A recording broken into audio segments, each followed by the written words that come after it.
All right, this is our first episode with new sign. Yeah, shout out to Kyle Cooper with Light It Up. Check out Light It Up on Facebook. Kyle, thank you for this beautiful sign. We got an episode coming out with Kyle, so we're a little bit out of order here, but it was cool. But hey, we had a big weekend, huh? Yeah, we did. I think you did. Did I have a big weekend? I definitely had a big weekend. You ready to talk about it? Yeah, let's I told do you it. that we had to do a whole episode. Not a whole episode, but I wanted to talk about seeing Motley Crue, who is my favorite band, and I got to see them yesterday on Sunday, August 13th, at the Charles Schwab Stadium Arena in Omaha, Nebraska, with Alice Cooper and Def Leppard, and it was a good night.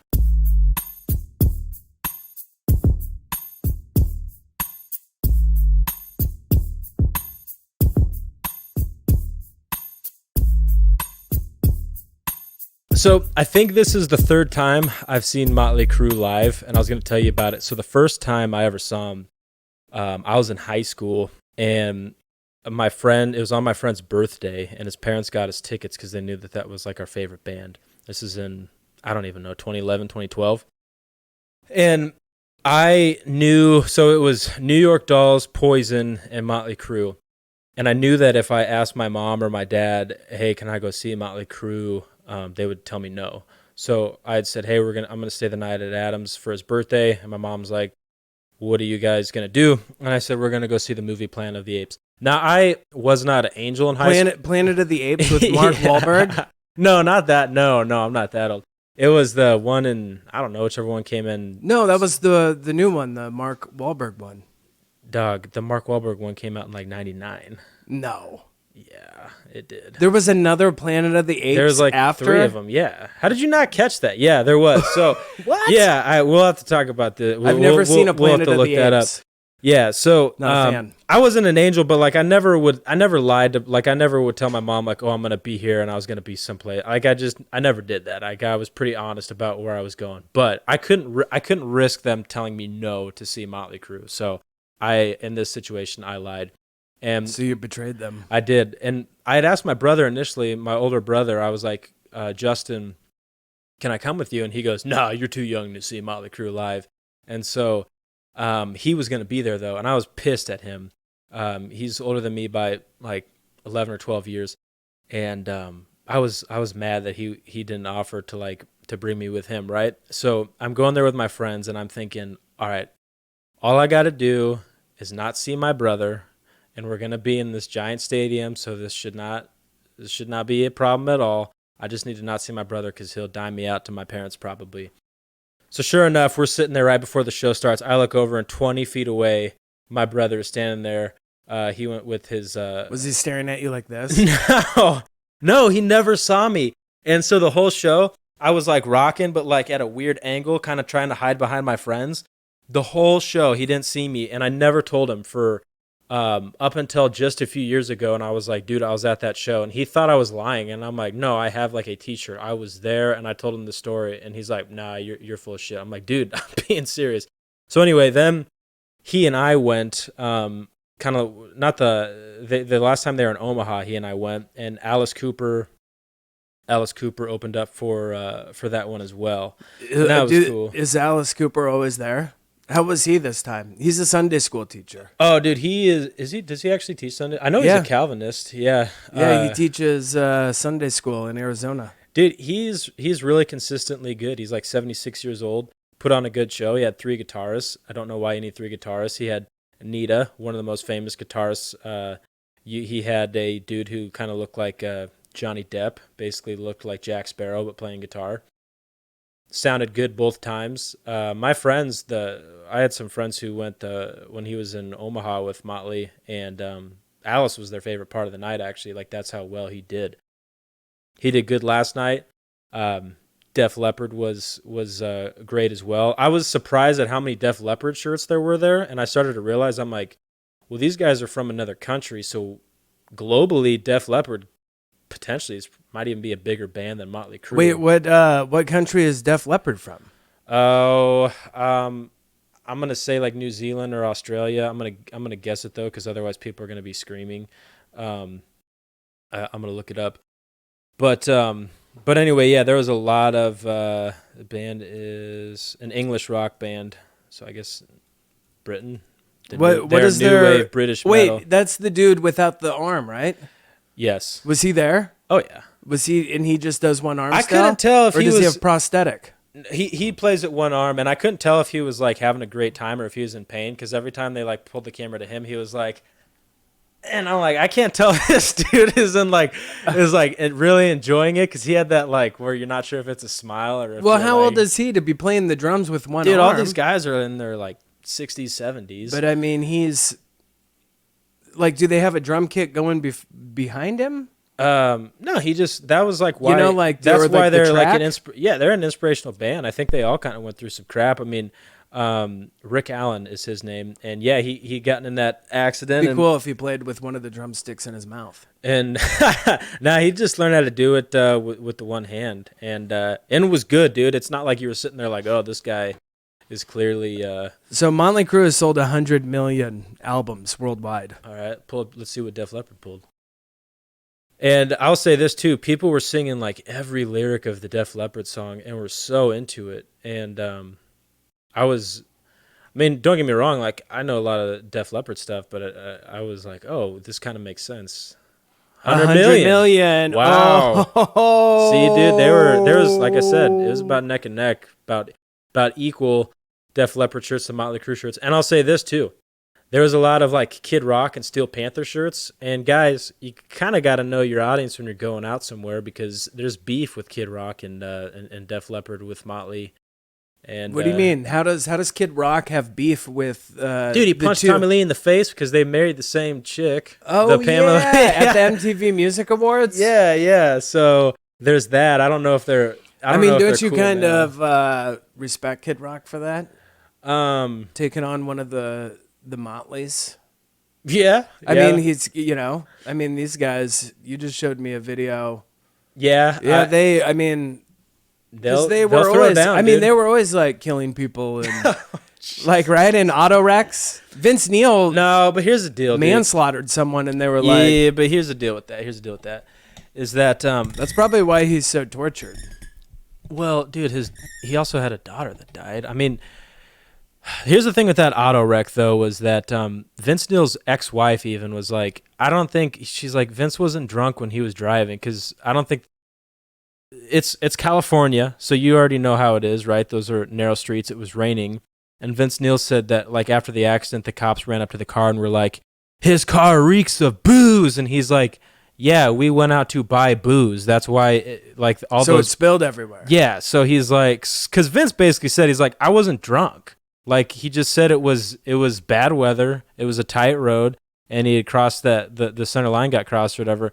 Now, obviously, the story that the way people remember it is that he was drunk. But like I said, even his ex-wife was like, I wouldn't have let him drive if he was drunk. So I'm skeptical about that. But yeah, they're the bad boys of rock and roll, and they have that reputation for a reason. Now, there was also a guy with a MAGA hat on, and I was kind of like, I don't know if Motley Crue is the place to bring your "Make America Great Again" hat. Dude, like, maybe leave that one at home. It is when you're a guy who just wants to fight. Yeah, hat, because I he don't was know. probably like, say something. Say something to me. So here's what I was worried about, though, is that every time you go see a show like that, I've always had goofy drunk people who kind of ruin it, because then you start having to worry about them acting a fool. Like the last time I saw them, there was a drunk chick who was dancing, and this drunk guy came up to me and was like tapping me, and he's like, yeah, you like that? You like that? And it's like, when I'm seeing Motley Crue live, I'm like the kid from A Christmas Story who, when he's about to meet Santa, like that's the focus I have, and I'm like, sir, just please leave me alone, because again, this And he chick- was grinding on you? no, this girl was dancing in front of me, and then he kept tapping me and asking me if I liked it, and he was going like, I'm like, that's not. No, sir, please stop talking to me. Wait, was this assigned seating, or could you go wherever you wanted? The last couple times I've seen him, last few times I've seen him, it was assigned seating. So Okay. yeah, it was just some dude standing next to me. So I was kind of worried about that. Just people being obnoxious. And then the band walked by us the last time I saw him, and this drunk guy screamed and like tried to jump over a security guard and like knock Tommy into my brother and I, basically. And so that was weird too. So you got Tommy. So yeah, my brother touched him, and we were excited about that. So anyway, caught him like in a romance one, yeah, where, like, he caught him, and then and Tommy's like, "Whoa, bro!" He saved Tommy's life. So anyway, I was a little bit worried about who we were going to be sitting by, and so we get there, and I see like a father with his daughter, who's like early 20s, and I'm like, okay, they're going to be cool. Guy in front of us, father and son. Son in his 20s, people next to us, husband and wife. And so then the other, like, who filled the rest of the row in front of us, though, and I was so relieved, were old school lesbians, like lesbians in their mid 40s to mid 50s.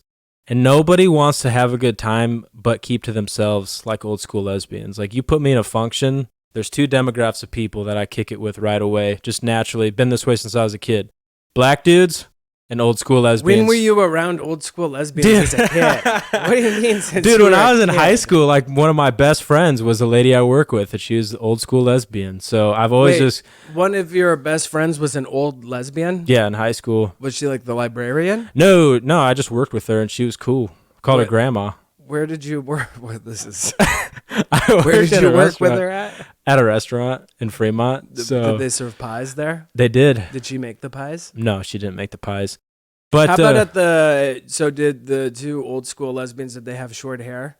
Yeah. Was it gray? Talking about like at the show? Yeah. Or they all had short hair, but it wasn't gray. They're in their 40s. Were they plump? We're playing Guess Who. No, they weren't, dude. Again, you gotta think, man, like, got those like old school like lesbians from the 90s, like those are a cool crowd to chill with. Did they have scars on their face? No, dude. You said 90s. For some reason I pictured 90s lesbians.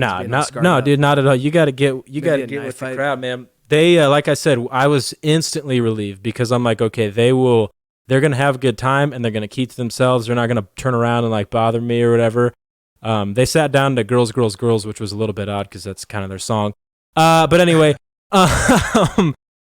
so we had cool people that we were sitting around there, and it started a downpour during Alice Cooper's set, and there was like one like drunk wine mom there who kept turning around and going like to everybody, and again, like, I don't want to talk to her, and she like, this isn't a team sport, by the way. When you go to a concert, like, just watch the band. You don't need to make friends. And she kept like looking around and was like, what is it? And it's like, okay, someone get their mom, please, and just have her watch the show and not try to like make this a group activity. But besides that, it was all of that was cool. Like I said, the crowd was cool. The people around us were cool. And so did Vince Neil come out and just start squealing like a little piggy who can't breathe? He was a little piglet. He's always doing his best. He was always doing his best. I'll say this. So he did. So Ryan Roxy of Alice Cooper, which I tried to get him on and never heard back from their management. Ryan, you bastard. I still love you though. Please come on our show. He was great. Again, Alice Cooper's guys were all great. Def Leppard, they sounded amazing. The other thing, though, I don't know what I was going to say with the crowd, is generally, like, not always, but generally, 45 to 55-year-olds are the absolute worst people at concerts. They always act a fool. And I think it's because they're just, like, wound a little bit too tight, and so it's their one night to kind of let their hair down. And every time that there's a concert where you have that, I've just noticed it's been horrible. Like, I went and saw G-Love and the Special Sauce, and two dudes in their 40s got in a fight in front of me, and one dude smashed a pint glass over the side of the other dude's head, and the dude was just like awesome. Standing there just like bleeding the rest of the show. Like, how horrible of a person do you have to be to smash a pint glass on someone's head at G-Love and the Special Sauce? Have you ever listened to G-Love? No. Very chill music.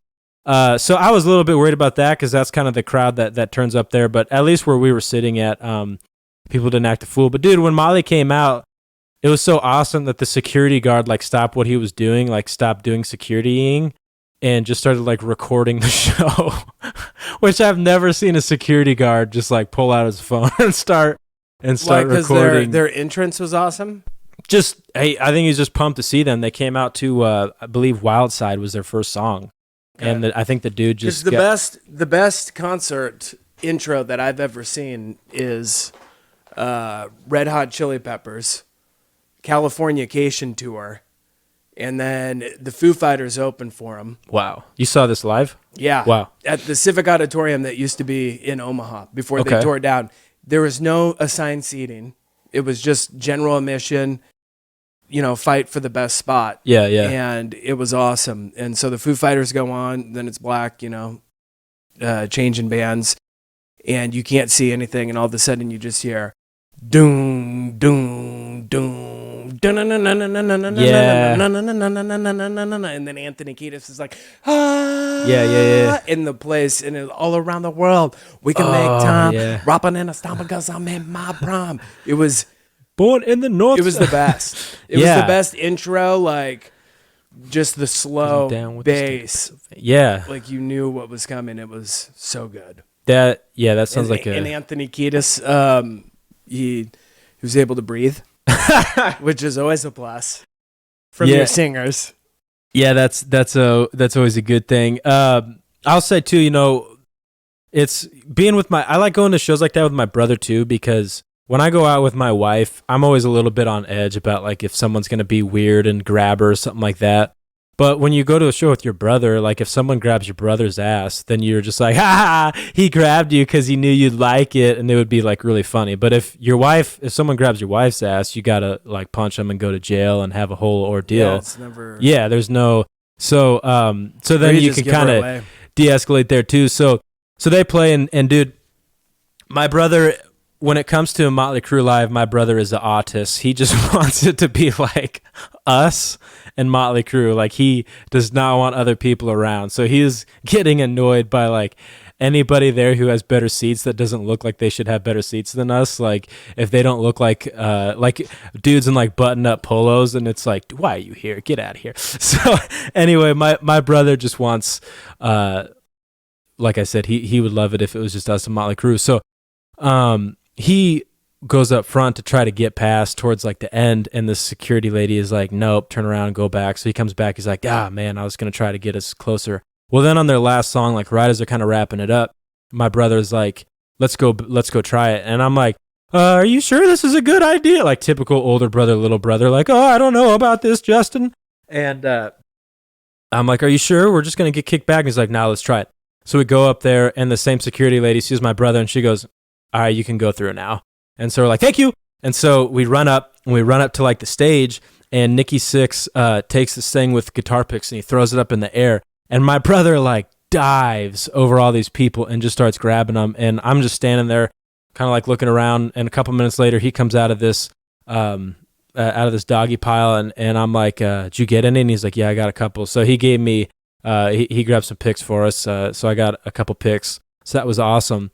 But the whole night, and I mean, leading up to this, and you know this, I've been trying hard to get backstage, to meet him, to get something going there. And I knew someone kind of within the realm of the band, not like some dude rigging lights, but somebody who kind of had access to the band who was going to be there. And I was like, can you get us back there? Can you hook us up? And he's like, nah, I can't do that. And so I talked to that guy at the show though, and he said, well, hey, if you want to meet them, this is where they're going to be afterwards, and maybe just hang out there, and you might get a chance. And so I was talking to my brother. I'm like, should we do it? We looked up where they were going to be. And was it a hotel or a bar? Yeah, okay. It's a hotel. So it was like 20-minute. It was a 20-minute walk from where we were, and I was like, dude, they're probably going to go straight back afterwards. So, let's just go down there. And my brother's like, it's a 20-minute walk, man. And it's like, hey, podcasting is my full-time job, so I got nothing but time. And my brother has had the day off of work today, so he's like, let's do it. So we go back, we walk. It's like I said, like a 20-minute walk. And we get to the spot, and we're just kind of standing there. And my brother is I'm like, well, there's another side. What if they go to the other side, whatever? So my brother kind of walks around the building, and I'm standing there, and I was going to follow him, and then I stop, and I see this black SUV pull up, and I'm like, oh, that's got to be somebody. So I get my phone out, and the SUV door opens, and Nikki Sixx's wife gets out, and I know it's her, so I call my brother, and he answers, I'm like, hey. And then right as he answers, Nikki Sixx gets out of the SUV. And I'm like, I'm standing by Nikki Sixx right now. And he's like, bullshit. And I'm like, dude, I'm being serious. I'm right by Nikki Sixx. And he's like, nah, you're lying. And I'm like, dude, I am being serious. And I hang up on him. And so Nikki's wife like sees me, and I'm like, and I'm trying to play it cool, but were you behind a bush? Pretty much, yeah. No, I was standing by the entrance. So to pause, dude, here's why Nikki Sixx like means so much to me. I was always like kind of a scared kid in a lot of ways, and when I read his books, for one, it made me never experiment with drugs because I thought it'd be counterproductive, but it helped me find my own identity, and it helped me to not care about what other people think. And so when I grew my hair out, and like I grew my hair out in high school and I dyed it and stuff like that, and I would be like driving or I'd be out in public and people would call me the F word, and not the F-U-C-K word, but the other word. People would drive by. Your hair was long? Yeah. And you colored it pink? No, it wasn't pink. It was just like real platinum blonde, real blonde, almost white. And people would drive by and like yell like slurs like that at me. And I remember like it was like a badge of honor because I knew that the same thing happened to them. And if these cool dudes could talk about, like in their books, they could talk about, maybe being bullied or not fitting in and not always feeling cool. It just like really, it helped me a lot in high school to just be myself and be okay with who I was. And so there's just so much depth. Dude, at one point I tweeted Nikki Sixx when I was a senior, and he responded, and I was literally happy for 2 weeks straight. Like every time I thought about it, I was like in a good mood for 2 weeks straight. Like no matter what happened for those 2 weeks, if I thought about the fact that Nikki had interacted with me, I was happy. Right. So, then what happened after the 2 weeks? So then it was right back to normal life. So I see Nikki and he sees me, and Was he wearing a hat? He was. Cowboy hat? Yep. He was with kind of had a feather in it. Was he sleeveless? That's a good question. He was wearing shorts. Though. And so I'm looking at him, and I didn't want to ask him for a picture. I didn't have anything for him to sign, and I didn't really want to ask him for a picture because I didn't want him to say no. Because if he were to say no, that would have hurt my feelings. So his wife goes in, and then he goes, and he looks at me, and I just go, hey, and he goes, hey, and he keeps walking, and I was just like, wow. And then my brother comes up, and I'm like, dude, I just saw, and like he didn't even believe me still. Like, he's like, no, you didn't. I'm like, dude, I'm being, and then because my brother saw like other Motley Crue fans in the area, and he's like, they would be freaking out if Nikki Sixx came by, and I'm like, I'm telling you, man. So then the driver kind of had to hang out a bit, and I start talking to this driver because I knew Tommy Lee and John 5 were going to be coming this way too. So we were like, let's wait for Tommy and John 5. And this is at 11:30 midnight, maybe. Could be later even. And so I start talking to the driver, and I was like, was Nikki cool? He's like, oh yeah, Nikki was cool. And so I go, he's like, most guys are pretty cool. And I'm like, who's the coolest guy you've ever drove for? And he goes, Bruce Springsteen. And I'm like, really? He goes, yeah. He goes, my daughter had a baby when I was driving Bruce Springsteen, and I was all excited, and I told him. So he played me this voice memo that Bruce Springsteen had left for him on his phone, and he's like, dude, Bruce got my number. He texts me once a month and says, how's my granddaughter doing? Because he jokes that it's his granddaughter. He's like, he bought her stock in Disney, sends her presents, and like keeps in touch with this. What? I was like, whoa, I did not expect that. And I go, who's the biggest asshole? And he goes, Garth Brooks. And I was like, I knew it was, dude. I totally knew it. It's because he's schizophrenic. Dude, I've seen Garth Brooks. Chris Gaines, he's schizo. I've seen Garth Brooks. Wait, no, but he is the people's man. He is the people's champ. Hey, man, I'm just like you. Now I don't even care what Bruce Springsteen's politics are. I know, that's kind of like... I don't even care that he was, he bought her stock in Disney. Yeah, dude. That's amazing. Maybe it really is his kid. He say his granddaughter. His actual child. But so he said Gene Simmons was cool. Like he said it was one of his first jobs was driving Gene Simmons, and so he's got Gene Simmons. And this guy was cool because he had like a full-time job. Like I was like, what do you do besides this? And he told me, and I'm like, so you just do this for fun? He's like, yeah.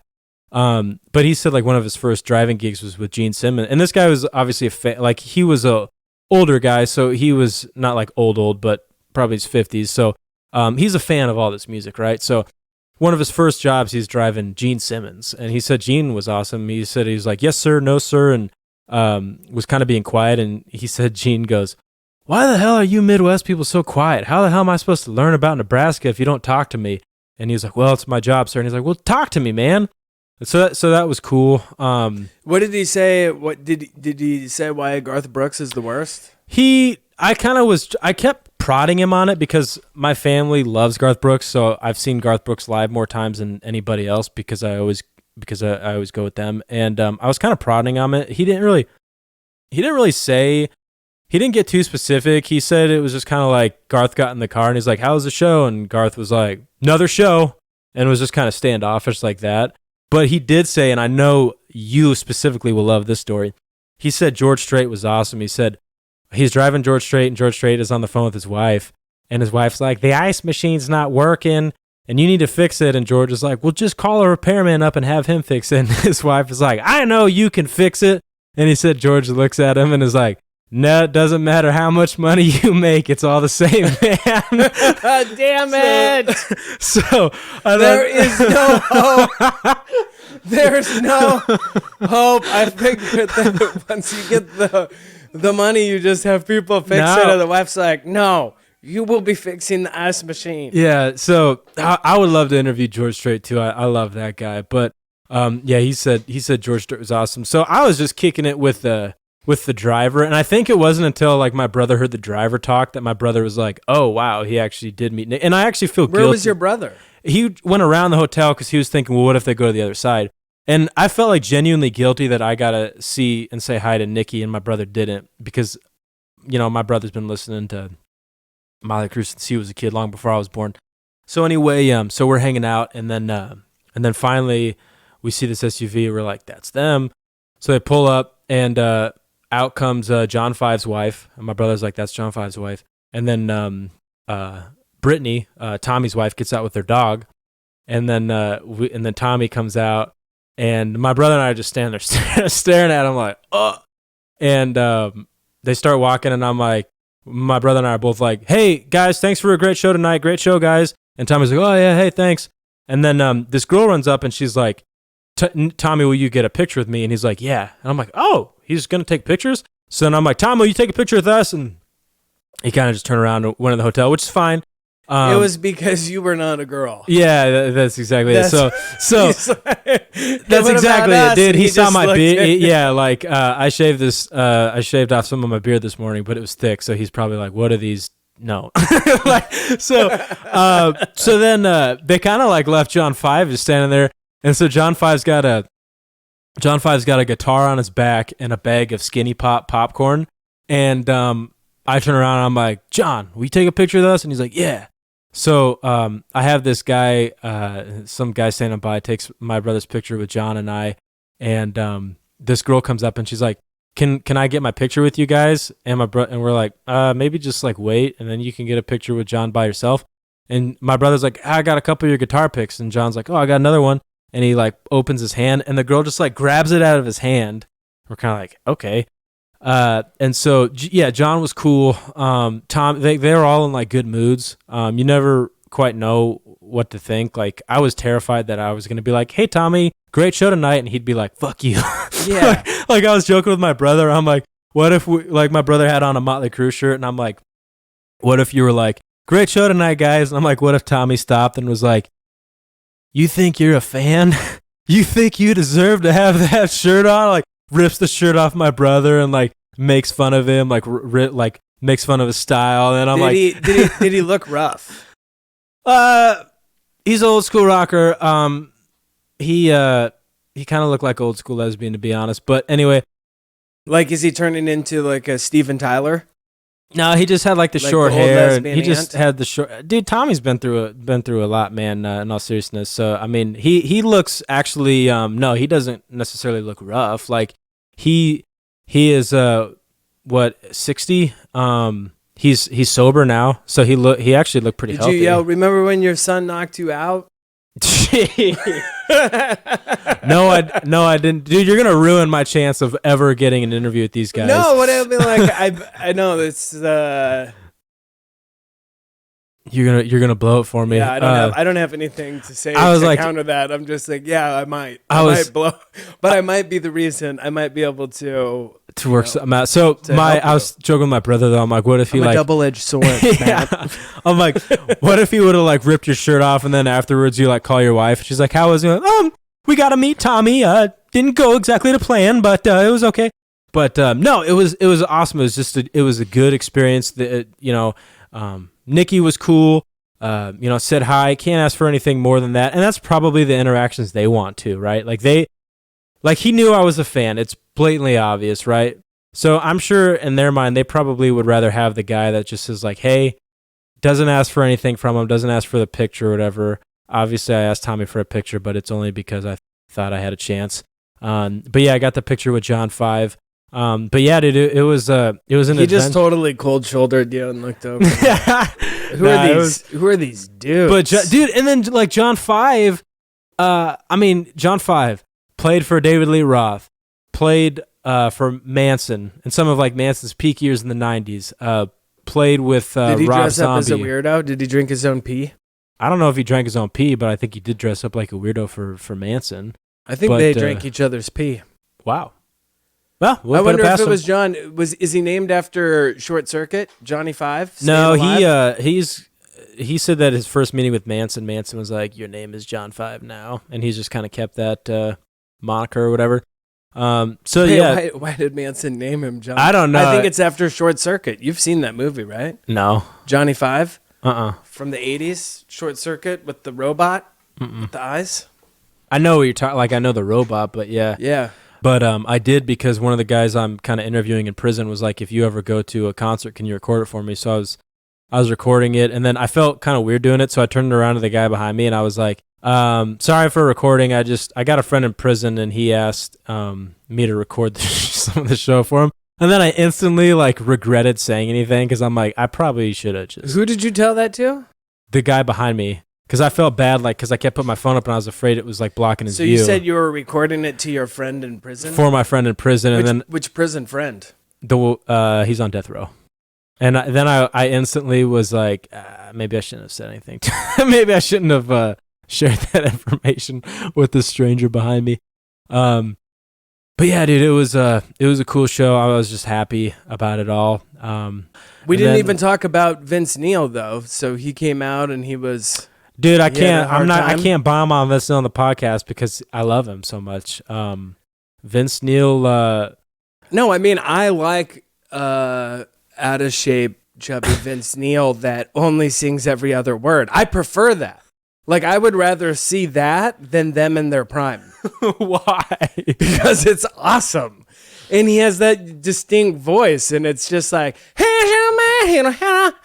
yeah. Yeah, Vince, I don't know, from the I like it. The vibe I got from the people in the know, from the people backstage is things might be a little bit tense with them. Sounds like Vince just flew home. Like he didn't stay in Omaha like the other guys are. He's out. He's outie. Those guys are always their beefs are always like interchangeable. Like Nikki and Tommy will get into it. And then Tommy and Vince fight a lot, and then they'll be cool. And then Nikki and Vince will fight. Right now, they've got like a big lawsuit with Mick Mars, who's kind of booted off the tour. Why is Mick suing him? Well, because Mick is a statue. So he's turning into a rock person, and he should be cool about it. Well, yeah. So kind of what happened there was they had said his disease had settled, he was as far gone as it would go, and that he was healthy to tour. Well, then they had come out and they're like, just because of health issues and stuff, I'm going to retire, and John 5 is going to take my place. And everybody's like, okay, cool, because John 5 is an awesome person and an awesome guitarist. And then all of a sudden this lawsuit comes out where he basically said he was forced out and said like there was no reason. And then he's like diming them all out. He's saying like Nikki doesn't play the bass live. It's all tracked, and Tommy's drums are tracked and all this crap. And really what it sounds like is that Mick is. I like how. Hold on. Let's just pretend that this is true for a moment, and that the drums are tracked, the bass is tracked. Yeah. Why would Vince not track his voice then? You know what I mean? If everyone is tracking, but Vince is like, no. Shout out to Vince Neil. I love you, Vince, no matter what anybody says, and you are the man for not tracking your vocals like other bands do. Bro, never get in shape. Okay? Never go to a voice coach. Never strengthen your vocals. Keep doing you. It's what we love. Other bands track their vocals. My homie does not. Vince does not. Vince is the real deal. So, yeah, I mean, and like how you would track, because people would be like, how do you fake drums? You could just track in the fills and stuff like that. Like a lot of albums do that. Like on the actual album, they'll overlay it and stuff like that. Dude, I want to start a band where we don't play any instruments. Other people do lay down the tracks, and then we get to basically do karaoke. Oh, so we'll be like every band from the Laurel Canyon in the 60s? Yeah. Okay, yeah, that'd be cool. He's 72. Mick Mars is 72 years old. Dude, at some point, you just got to go. And, like, why are you suing? Nikki's 64. You were so close to death. Vince is 62. Knocking on. So Hell's door. Well, here's some of what they were saying. Because then the band kind of came out and they're like, we did not want to speak out against Mick. Because they've always had a soft spot for Mick, obviously. And they're like, we didn't want to speak out against Mick. But they're like, dude, he would mess up the band. He was getting lost in the songs. He would get lost in a solo. It's kind of sounded like, I could be wrong on this, but it kind of sounded like they had to have a guitar tech who stood on the side of the stage, and if Mick would mess up, like this guitar had to like mute him and then like finish it out. So it sounds like things are pretty rough. Now these are just finger pointing at this point, and there's going to be a big lawsuit because Mick is saying like, I own a quarter of this business and you guys aren't. I deserve to be compensated for everything, because I think that they're like, well, now that you're not touring, you're not getting any of this tour money. Yeah, that's John 5 right there. And so he does wear scary makeup. Yeah, dude, he's John 5, played for Manson. He's such a nice guy. When I met him, so nice, so awesome, so happy I got to meet John 5. Do you think that he wanted to wear the makeup? Was he wearing makeup? Do the Motley Crue guys wear makeup? Sometimes. Well, they Nikki wear will paint eyeshadow. Sometimes eyeshadow's cool. Sometimes Nikki will paint his face. I like painting my face for that episode we did on this. Like I'll 100% hit the stage on those videos. I'll hit the stage at some point with I'm a face scared painted. of you when your face is painted. You should, dude. You should be scared of me without it. So that was cool. A veiled threat. And then, dude. The other thing that you want to talk about a little bit, was that I got a lead role in a short film about boxing, and I was going to talk a little bit about that, because I go to this audition in a warehouse, probably the sketchiest audition I ever did. They had me shadow box a little bit, asked me some questions, and I was on my way. But I was going to tell you. Did they tell you to take your clothes off? They didn't ask me to take my shirt off. They asked me if I would take my shirt off during like the boxing scenes, and I was like, well, yeah, of course, it's a boxing film, you know. But you got to keep your pants on. But yeah. They didn't have me take my shirt off or anything at the audition. It's a legit audition. But a movie. So I was going to tell you how I prepare for roles, because I was asking Randy about this, and how he prepared for roles, and we didn't really get too much into it with him. But I've got this random notebook I grabbed from my in-laws, right? And so what I do whenever I do a role, and the notebook says "Man Up." It says "Man Up." 1 Peter. It's like a Bible verse. So what I do for a role, I'll show you. So I did a short film called Hell's Gold, which was a Western, right? And so for that, what I do is I'll put Hell's Gold at the top, and then I write questions that I have about the character. What movies or character is this script inspired by? Is my character Catholic or Baptist? Because I knew that the character is religious, so what religion? What year does this happen? How does he carry his gun? His comfort level with guns. So I was, talking to the director, and she's like, I think he's got a backstory where he's in the Civil War. Well, that's good to know, so then I can kind of come in and say, well, what did he do in the Civil War? So then I make a watch list of like every Western ever, and then I sit here and I watch these until I find something that I can really dial in on. And then I make a reading list as well, so like Hell's Gold reading list. So I immediately, once I know I'm getting a role, that's what I do to start the process of getting prepared. I reach out to the director and I say, what films or scripts, what shows, whatever, what maybe inspire this or inspire the character. What should I watch? Like, what are you looking for? What style? What theme? And I get that from the director. This is after the Civil War. So the Western film that I did took place after the Civil War. So what I did was I found a book on, I think it might have been called Living Hell, but I could be wrong. But I found a book on like the horrors of Civil War, because sometimes it could be overlooked. But if you think about it, obviously that would be like the most horrific thing, to be injured at a time when they didn't know about germs. Oh yeah, so, it would be the worst. And they were just shooting like round balls into each other. So I like read this book, and then I would think like, okay, when my character closes his eyes, this is what he sees. And so I'm like reading this book and I'm thinking it through. I'm watching these documentaries and I'm trying to get this kind of stuff in my mind, because I want what was in the character's mind in my mind, right? I don't consider this like method acting. I don't know what you even technically call that, but I didn't become the cowboy, right? So for that role, I'm watching these Westerns, watching a variety of them, A Fistful of Dollars, Blazing Saddles. I watched Wild Wild West even. With Will Smith and Chris Klein? What do you mean that has nothing to do with the Civil War? That's like space trains. No. This, because it's not it's my character is a veteran of the Civil War.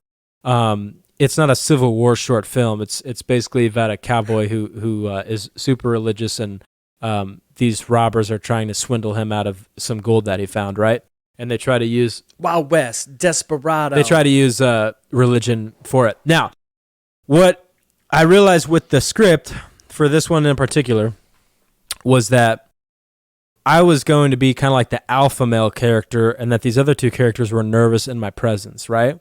So I'm watching the movie, and I watched it when it first came out. I was in like probably 7th grade. The Assassination of Jesse James by the Coward Robert Ford came out in 2007 with Brad Pitt playing Jesse James. I watched that movie as a kid, didn't really like it. I watched it as an adult, fall in love with it. It's literally now one of my favorite movies, potentially in my top 5. And there's a couple scenes where Jesse James is talking to these guys, and they're terrified of him, and they're trying to keep it cool. And it very much reminded me of how this film was going to go. And there's a couple of facial expressions he did, which I completely, like, I practiced doing the expressions like he did. Very subtle stuff, very, very subtle stuff. But I would practice these facial expressions like he did because I thought they were so, like, perfect. One of them is in the scene where the guy he's figuring out one of them might have snitched on him, and he's like, "Why are you being so squirrely, Ed?" or something like that.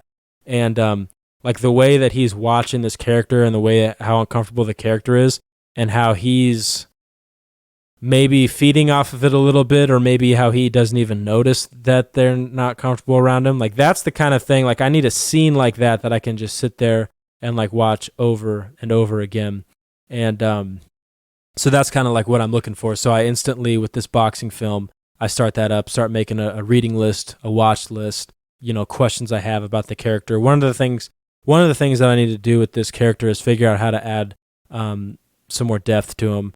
So I got to come up with the backstory. So I'm studying boxers, studying fighters, all of that. So that is kind of my process of how I get into character. People have different ways to do it. The other thing I like to do is I make a playlist.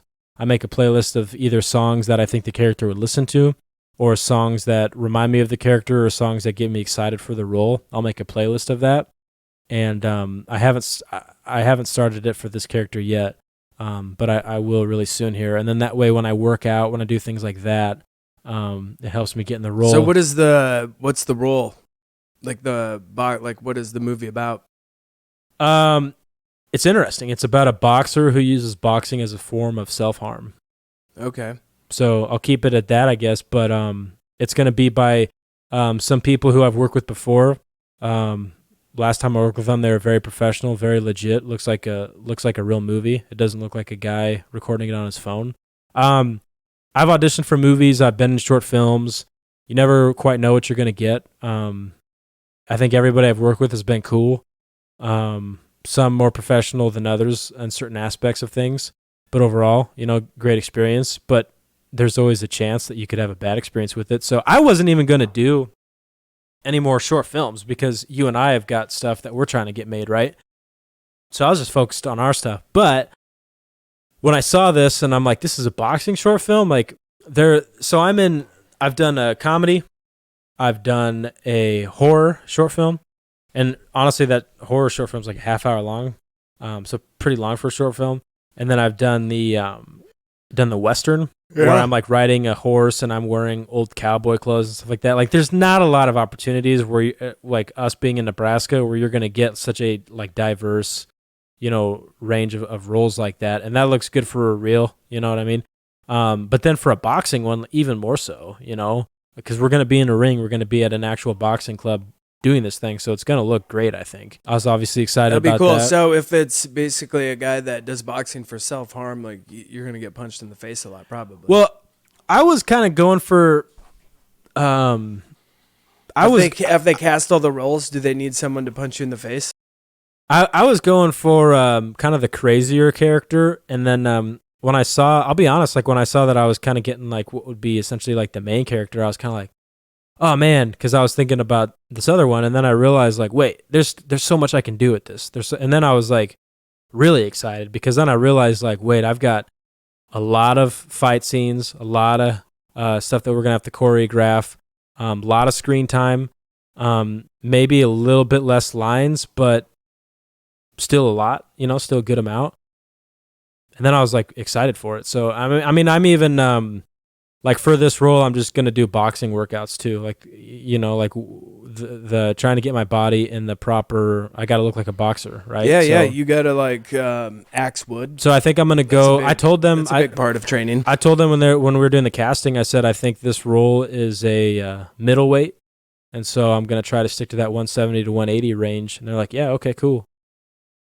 I told them, I'm like, I can go lighter if you want. And they're like, whoa, no. They're like they were, and I'm like, I'm not going to drop 30 pounds for the role, but if you need me to get to like 160, I could do it. I wouldn't want to, but I could, or if they wanted me to get up to 180, that would be hard. That would, I don't know if I could do that. Like, to gain 10 pounds of like legit muscle in a month would be HGH, bro. Yeah. Like in a way that doesn't, I don't want to do. Look, I really believe... Mickey Rourke did it for the wrestler. Dude, I think that steroids should be legal in sports. I think that anybody should be able to do steroids and talk about it. I just don't want to. But I really wish that actors would just come out and be like, I'm on testosterone. Because then what happens is they go on Muscle and Fitness and they're like, here was my workout and diet, and this is how I got it. And then I've done this so many times in my life. Then I try to replicate what they did, and I don't get the results that they did. And I'm like, what the hell? Well, yeah, you need dude. The needle, bro. Yeah, the needle. Yeah, it's because they've got like testosterone or different types of and all that's cool. I think I'm okay with that. They were cool with it in the 70s and 80s. Even Arnold's like, just say it. Just say that that's what you do, so that way kids aren't so that way high schoolers aren't out there trying to replicate what you do and then getting discouraged because they can't pull it off. And like the high school kids need to know that they have to go to Mexico to buy the medicine. When you're in high school, you should have so much testosterone going through your body. Like, I wouldn't, like, look, and here's high school kids, don't do testosterone and shit like that. Don't do it. Just stick with the protein powder maybe, and stick with creatine. Don't go on stacks and stuff like that, right?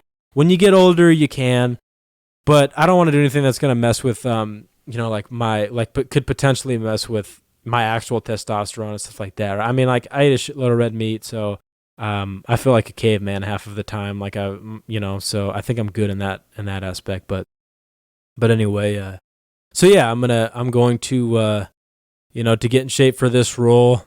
I work out and obviously do jiu-jitsu a lot anyway.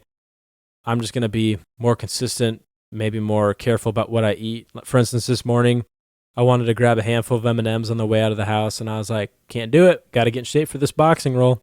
So, even though, it's a short film, you got to realize, like, these short films go around to a lot of festivals, legit festivals. They get seen by legit people.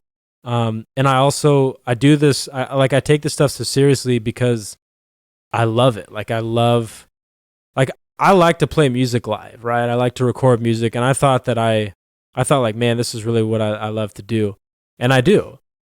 But when I started to act on film, it was like, wow, like, I really, really, really enjoy this. Like, I absolutely love it. So people always say, like, do you get paid or this or that? It's like, usually it costs me money to do a short film because I invest in stuff. Like I invest in, there was one role, it ended up getting canceled, but I played a veteran whose brother was a veteran and his brother had died.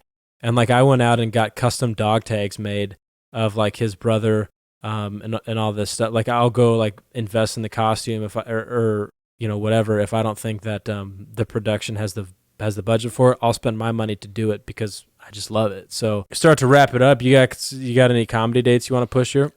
Yeah, man. I'm going to be at the Lark Theater on August 26th at 8 p.m. and that's in Hastings, Nebraska.